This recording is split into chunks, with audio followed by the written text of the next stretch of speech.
Est-ce que c'est trop tard pour commencer quelque chose? La réponse, je vais te la donner, donc écoute bien. Pour moi, c'est jamais trop tard. Le moment où c'est trop tard, c'est que tu es déjà dans un cercueil. Voilà, c'est tout. On n'imagine même pas à quel point, en fait, où tu es aujourd'hui et où tu peux être d'ici 1 an, 2 ans, 3 ans, 4 ans, 5 ans, 10 ans, a rien à voir si tu commences à modifier gentiment tes actions. Et en fait, ce manque de perception ou ce fait de pouvoir aussi se comparer énormément aux autres et entendre tout ce que les autres disent, comme quoi en 2019 c'était plus facile, mais bien sûr, il y a 20 ans c'était beaucoup plus facile, mais il y a 20 ans tu serais même pas là pour te poser la question est-ce que je me mets ou je me mets pas. Et si aujourd'hui tu commences à te poser la question, c'est peut-être que c'est une bonne indication qu'aujourd'hui c'est le meilleur jour pour commencer. Et ça, je sais pas comment le répéter, parce qu'en fait, c'est cette notion de trop tard. Trop tard en fonction de qui? En fonction de quoi?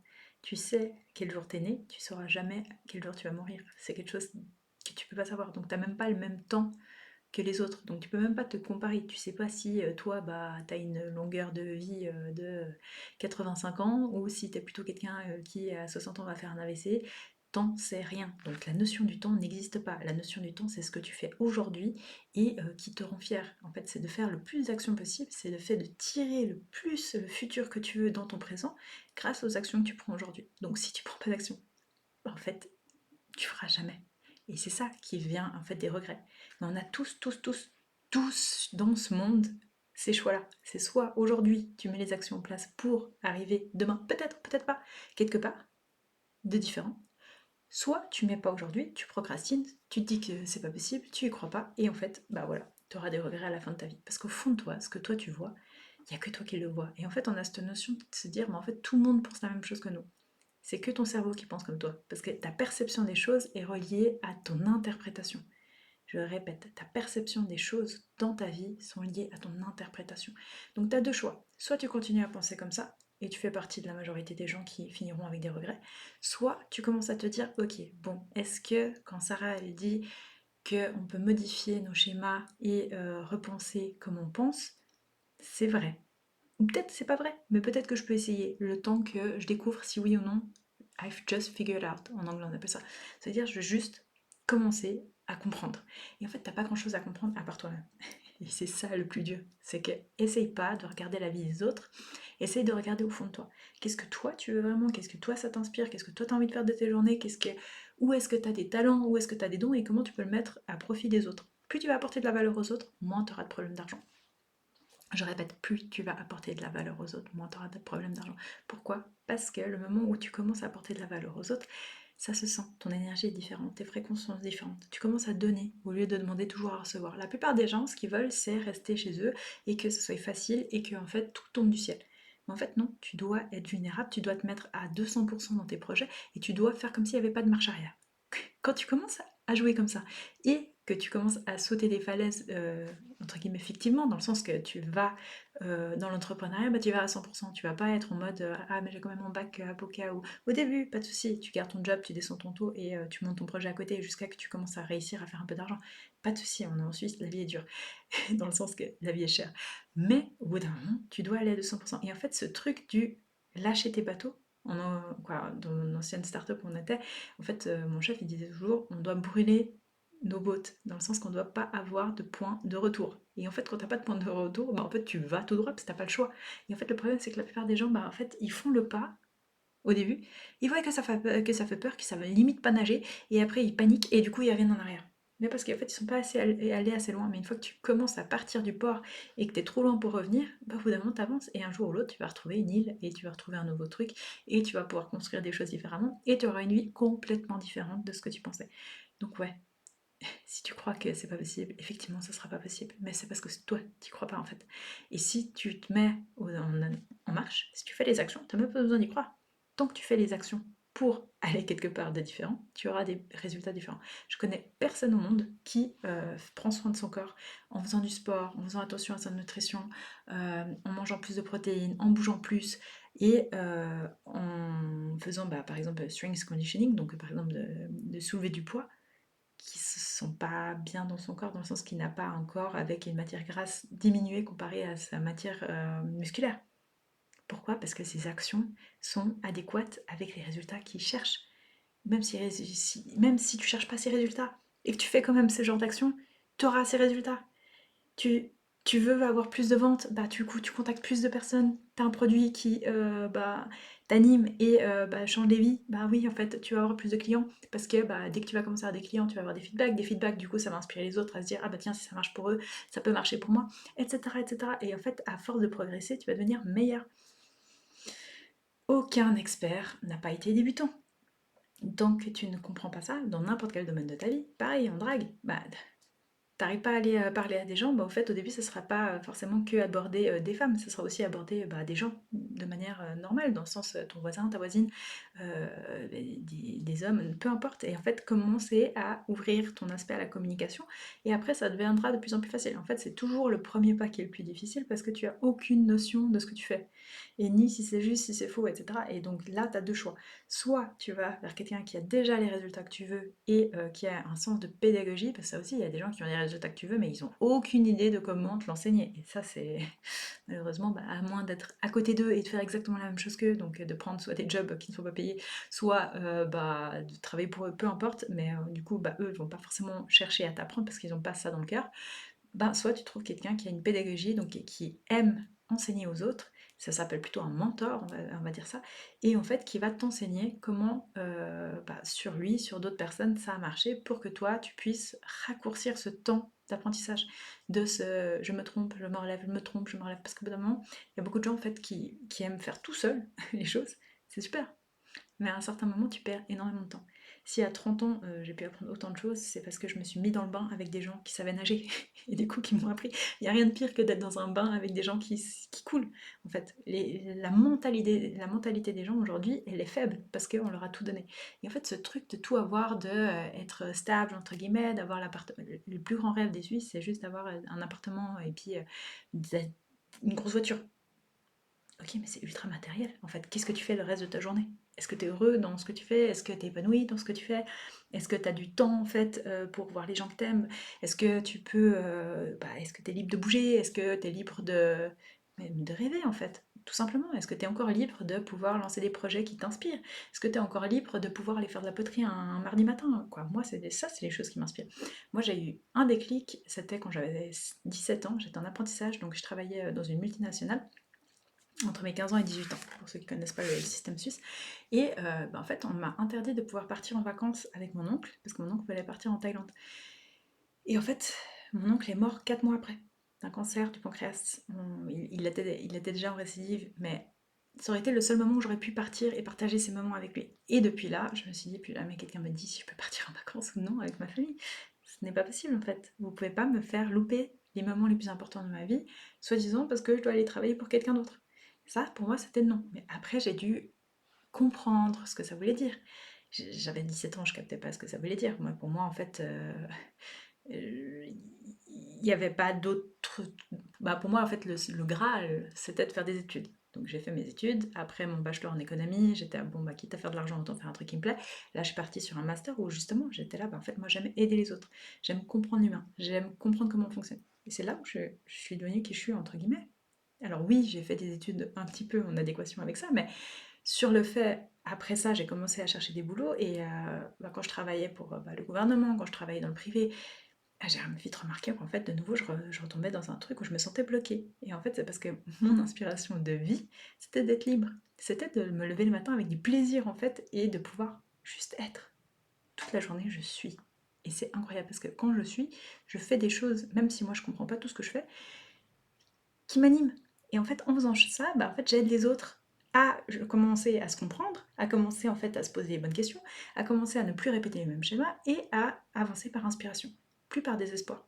En fait, quand tu avances que par désespoir, c'est un peu comme une drogue où tu as l'impression de ne pas mériter le bonheur, de ne pas mériter en fait la paix, de ne pas mériter la joie, et que tu es obligé de cravacher, cravacher, cravacher, cravacher pour réussir. Ça, c'est une version que beaucoup de gens adhèrent, mais c'est une version que tu peux remettre en question. Tu as le droit en fait. Et c'est quoi le but d'une vie si t'es pas épanoui dans ta vie? C'est quoi le but d'une vie si t'es pas une version de toi qui t'anime en fait? Qu'est-ce qui t'inspire dans toi? Et en fait, il y a beaucoup de gens qui ne s'aiment pas. Donc comment tu peux leur demander d'aimer les autres? Ça aussi, c'est une vraie question. Moi, j'ai énormément de plaisir à aider les autres, mais parce que j'aime ma personne. Ça paraît ultra égocentrique, mais c'est pas dans ce sens-là, c'est dans le sens que je sais que quand je dois faire quelque chose, je vais le faire. Je sais que ça m'anime en fait, que même si je dois passer des heures et des heures à créer des formations, je vais le faire parce que j'ai vraiment envie de partager, d'enseigner en fait les choses que j'ai appris, parce que pour moi, j'ai une chance inouïe en fait d'avoir toujours été dans des endroits où j'ai énormément appris. À 27, j'avais quoi, 26 ans, je savais investir mieux que mon deuxième pilier. Au bout d'un moment, quand tu as 26 ans, tu viens de rentrer dans le marché du travail, tu gagnes super bien ta vie, tu sais faire de l'argent à côté parce que bah, tu as une petite entreprise qui fonctionne, qui paye toutes tes factures, alors que c'est parti de rien du tout. Tu sais investir par toi-même et en comprenant que bah, en fait on nous apprend pas ça à l'école et que moi j'ai un bachelor en économie, donc si moi je l'ai pas appris, qui l'apprend? À part si à la maison tu as des gens qui sont déjà là-dedans, donc que tes parents sont déjà riches et ils savent quoi faire de leur argent. Mais toi qui viens de la classe modeste ou de la classe moyenne, ça m'étonnerait que tu saches. Et en fait le problème c'est qu'on limite nos plafonds de vision à notre environnement. Et moi, je suis pas d'accord. J'ai jamais été d'accord avec ça. Et ça, en fait, pour moi, ça a toujours été une grosse force. Parce que je sais je sais en fait ce que c'est de rien avoir. J'ai pas peur de ça, parce que je l'ai déjà eu. Dans le sens que, ben, c'est ok. C'est pas grave. Personne n'est mort de manque d'argent. Et c'est justement le problème de voir la perception que tu as de ça, donc l'émotion que tu mets au travers de l'argent, qui fait que tu vas te créer des AVC, que tu vas te créer du stress, mais ça, c'est à tous les niveaux. Hein. Et, je connais, aujourd'hui, je coach des entrepreneurs qui font beaucoup d'argent. Bah, il y en a beaucoup, c'est pas parce qu'ils ont plus d'argent qu'ils sont plus sereins avec l'argent. Hein. Donc, ils ont juste plus de problèmes, de plus gros problèmes, c'est tout. Mais leur relation à l'argent, ben, c'est des choses qu'on doit travailler parce que ben, ils ont toujours peur du manque. Ils ont toujours peur ben, qu'ils sont pas assez. Ils ont toujours. Parce qu'en fait, ils s'allient leur valeur à l'argent. Et ça, c'est pas très sain. Dans le sens que tu es une personne à part entière. Et ce que tu fais de ta vie même, alors oui, ça te correspond, entre guillemets. Au bout d'un moment, bah, c'est quelque chose qui devrait t'animer et qui fait partie de toi intégrante. Mais c'est à toi de te poser les bonnes questions. Est-ce que si je faisais plus d'argent et que j'étais juste moi, est-ce que j'avais encore de la valeur? Et ça, il n'y a que toi qui peux y répondre. Parce que personne ne peut t'acheter en fait. Et ça, quand tu commences à comprendre ça, tu te dis, bon bah, en fait, c'est quoi pour moi la valeur que je peux ajouter aux autres en étant moi? Et ça, c'est souvent dans les choses qui sont tellement obvious, qui sont tellement naturelles pour nous, qu'on ne se donne pas la peine de se poser la bonne question. Oui, en fait, moi j'ai réfléchi, depuis toute petite, je passe des heures et des heures à réfléchir. Je vais me balader et quoi, il n'y avait pas beaucoup de gamines de 10-11 ans qui allaient marcher juste pour réfléchir. Et je fais ça tout le temps. Et en fait, j'ai besoin de ça, j'ai besoin de ces espaces, j'ai besoin en fait de me recentrer sur moi, j'ai besoin de comprendre, j'ai besoin de faire des exercices, j'ai besoin d'écrire, j'ai besoin tout ça. Mais moi, je savais pas que c'était quelque chose que les autres ne faisaient pas, parce que dans ma perception, c'est normal. Et en fait, c'est là où j'ai commencé à comprendre les schémas, j'ai commencé à comprendre les traumas, j'ai commencé à comprendre qu'est-ce qui était intergénérationnel et commencer à pouvoir les guérir. Mais en fait, très peu de gens arrivent à le faire tout seul. Et c'est pour ça qu'en fait, c'est important de se faire accompagner. Moi, j'ai la capacité en fait de savoir parce que je l'ai vécu. Et ça aide encore plus les autres parce que je comprends. J'ai de l'empathie parce que je comprends. J'ai pas besoin d'avoir vécu tout. Mais par contre, je comprends le schéma dans lequel ils sont en train de passer, de manière en fait désagréable où ils sont et comment en fait en sortir de manière plus saine, sans devoir passer par des accidents, par la mort de quelqu'un, par justement des maladies, parce que le corps il parle. En fait, si toi tu ne t'écoutes pas intérieurement et tu ne suis pas ta voix, bah, ton corps il va parler parce que ben, l'humain ne change que par inspiration ou désespoir. Voilà, j'espère que ça t'aide à te poser les bonnes questions peut-être. S'il y a une question que tu peux te poser, c'est si j'avais plus... euh, si j'avais aucune limitation monétaire, si j'avais aucune limitation temporelle, si j'avais aucune limitation géographique, où est-ce que je vivrais? Qu'est-ce que je ferais de mes journées? Avec qui je serais? Commence par là. Et écris-le, c'est important. Il y a vraiment un aspect thérapeutique dans le fait d'écrire, parce que ton cerveau, il en prend de plus en plus conscience. La plupart des gens, ils me disent: ah, mais c'est bon, je sais, mes objectifs, ah, mais c'est bon, je sais, c'est dans ma tête. Écrivez. Écrivez juste, ne serait-ce que pour dans quelques années revenir dessus et dire: ah, tiens, ça me paraissait impossible. Qu'est-ce qui est impossible? Même le mot lui-même en anglais, il dit I am possible.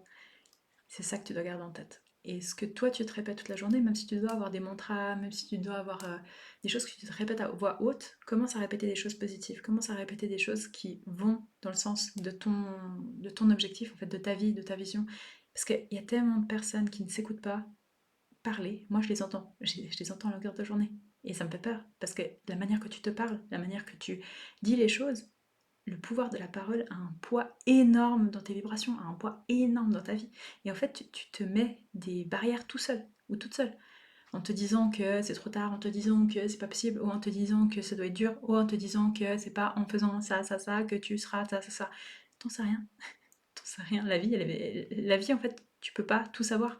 Mais je peux t'assurer que quand tu commences à faire les choses pour toi, quand tu commences à réfléchir par toi-même et à plus être comme tout le monde, entre guillemets, le mot normal, j'aimerais que tu ailles le chercher dans le dictionnaire et que tu me dises si c'est inspirant. Et que tu reviennes vers moi en me disant, bah du coup, est-ce que vraiment c'est ce que tu as envie de faire partie de la normalité? Je pense pas. Voilà. Donc si tu veux avoir une vie un peu différente et si tu veux avoir une vie qui te correspond vraiment, tu vas devoir sortir de cette normalité et commencer à comprendre ce qui est extraordinaire pour toi, qu'est-ce qui est inspirant pour toi, qu'est-ce qui est une vie en fait réussie pour toi. Pas pour les autres, pas pour ta tante, pas pour ta mère, pas pour ton grand-père. On s'en fiche de ça. Toi, qu'est-ce qui est important pour toi et comment tu commences à réfléchir pour pouvoir y arriver. C'est quoi ton escape game? C'est quoi ton plan d'échappatoire? C'est quoi le type d'objectif que tu as envie d'avoir? Le type de vie que tu as envie d'avoir? Mais même si tu n'as pas tout en chemin, c'est d'abord tu vas faire un pas en avant et après bah, il y aura d'autres portes qui vont s'ouvrir. Mais il faut se mettre dans le corridor des opportunités. Si tu restes dans ta petite chambre en te disant que ici tu es en sécurité, bah, en fait tu n'auras jamais d'opportunité. Et toutes les portes qui se ferment, c'est une bénédiction. Ça veut dire c'est une protection. Ne le prends pas comme le fait de faire des échecs. Les échecs, ça te fait partie du jeu, entièrement. Et en fait, les gens qui réussissent, c'est qu'ils voient les échecs comme des tremplins. C'est qu'ils voient les échecs pas comme une failure. Ça veut dire qu'ils voient pas ça comme un truc horrible. Ils voient ça juste comme une étape à passer, un apprentissage de plus, un challenge de plus. Et ils sont tout contents. Alors, je ne dis pas qu'il y a certains échecs qui sont un peu plus graves que d'autres, et il faut se remettre en question, on est d'accord. Mais il y a plein de choses que tu peux éviter juste en étant plus conscient.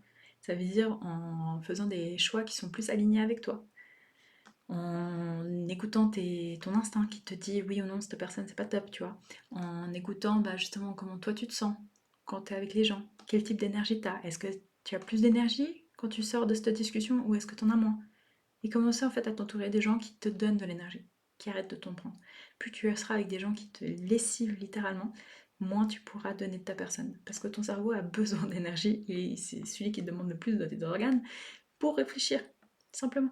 Une majorité des gens ne réfléchissent pas par eux-mêmes. Ils sont programmés par la société, ils sont programmés par l'école, ils sont programmés par leur famille, ils sont programmés par leur environnement. Change d'environnement, tu vas voir comme tu seras différent. Va vivre 6 mois en Amazonie, tu vas voir que tes priorités vont complètement changer. Et en fait, ta réalité aussi. Et c'est ça que j'aimerais juste te faire comprendre. T'es pas obligé de le faire, mais juste pose-toi les bonnes questions.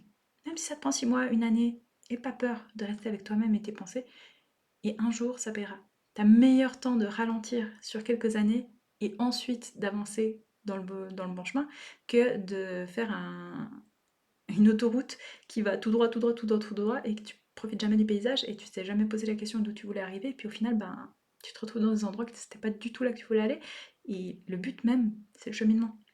C'est là où tu es, c'est là où tu veux aller, c'est la personne que tu deviens, là où quoi, en essayant d'obtenir les objectifs que tu as envie d'obtenir. Et certains objectifs sont juste une direction. Ça veut pas dire que tu es obligé de devenir champion du monde. On s'en fiche. Si tu as eu la chance de pouvoir t'entraîner 4-5 fois par jour, 5 fois par semaine pendant des années et pouvoir en vivre tranquillement sans avoir cette pression non plus derrière, c'est pas donné à tout le monde d'être champion du monde. Pourquoi? Mais parce que un champion du monde ou une championne du monde, j'en connais beaucoup, mais en fait ils ont que ça dans leur vie. Ils ont que ça. Ça veut dire que le jour où ils ont plus ça, bah là, franchement, il y a vraiment un suivi psychologique derrière, etc. Parce qu'ils doivent combler, en fait. Quand tu t'es entraîné 5 heures par jour, que tu t'es nourri en fonction de ton objectif, que tu as transpiré en fonction de ton objectif, que ta famille est tournée autour de cet objectif-là, bah oui, c'est beau de gagner, c'est beau, etc. Mais c'est des personnes à part entière. C'est des personnes qui ont que ça. Et oublie-le pas, c'est que souvent, quand quelqu'un a quelque chose que tu n'as pas, dans le sens de grandes choses, c'est qu'ils ont aussi pas de bouton off. Ils savent pas, en fait. Ils n'arrivent pas à se dire, bah, en fait, il y aurait autre chose. Et je te demande pas de venir là, mais je te demande juste de t'aligner avec les choses qui sont bonnes pour toi. Ça veut dire les choses qui sont naturellement enclins à ta destinée. Et ça, si tu les as pas encore trouvées, c'est ok. Reste curieux, reste curieuse, continue à sortir de ta zone de confort, continue à aller parler à des gens, continue à aller chercher des nouveaux sports, à aller chercher de nouvelles activités, chercher de nouveaux pays même. T'en fiches. Dans le sens, reste pas dans cette zone. Parce que tant que tu restes dans ta zone de confort, tu pourras jamais trouver.